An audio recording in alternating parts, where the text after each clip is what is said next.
Two engineers invented one of the most satisfying objects on Earth, and they had absolutely no idea what it was for. They spent years guessing, brainstormed over 400 ideas, and still got it wrong. It is 1957, and Hawthorne, New Jersey, is buzzing with post-war optimism. Engineers Alfred and Marc Chavannes are convinced they are about to revolutionize home decor. Their big idea? Textured plastic wallpaper. They wanted to capture the cool, artsy vibe of the Beat generation, bumpy walls for the beatnik crowd. To make the prototype, they fed 2 plastic shower curtains through a heat sealing machine. The machine accidentally trapped air bubbles between the layers. That happy accident produced something nobody had ever seen before. Rows of perfectly round, air-filled plastic bubbles, soft, squeezable, and oddly irresistible. They were thrilled. They rushed the wallpaper to market. Nobody wanted bumpy plastic on their walls. Not a single person. Undeterred, Fielding and Chavannes pivoted.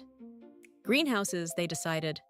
Their bubble material could insulate entire greenhouses and save farmers money. That also failed. Farmers did not line up.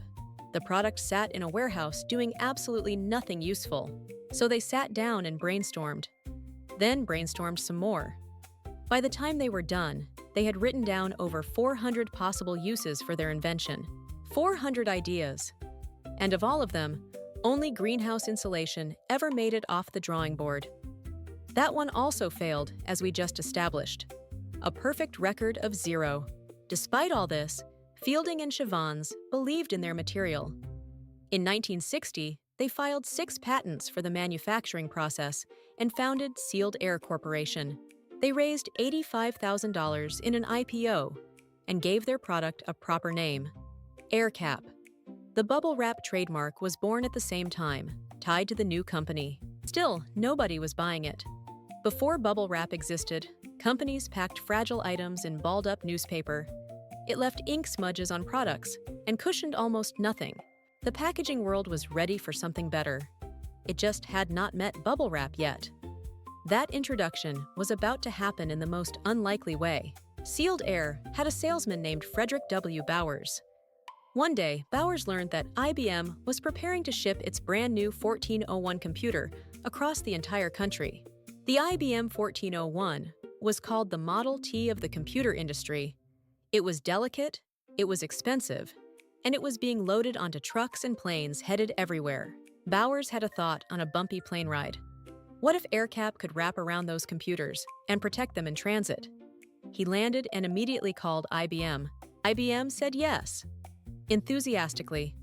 Bubble wrap was suddenly wrapping the most important computers in the world, and the packaging industry took notice almost overnight.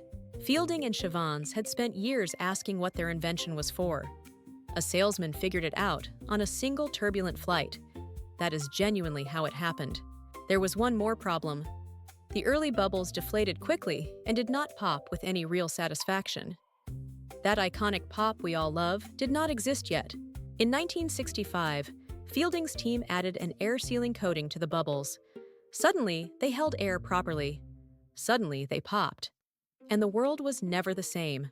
The very first person to pop bubble wrap purely for fun was reportedly Alfred Fielding's own young son, Howard. Even the inventor's kid could not resist. Sealed Air grew fast. By 1971, the company was doing $5 million in sales. By the year 2000, under CEO T.J. Dermot Dunphy, that number had climbed to $3 billion. Today, bubble wrap accounts for roughly 10% of Sealed Air's revenue, around $400 million sold every year. Not bad for accidental wallpaper. If you laid every roll of bubble wrap produced in a single year end to end, the line would stretch from Earth all the way to the moon. That is approximately 384,000 kilometers of pure, poppable joy.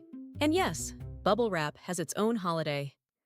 National Bubble Wrap Appreciation Day is celebrated on the last Monday of January every year, started in 2001 by a radio station in Bloomington, Indiana.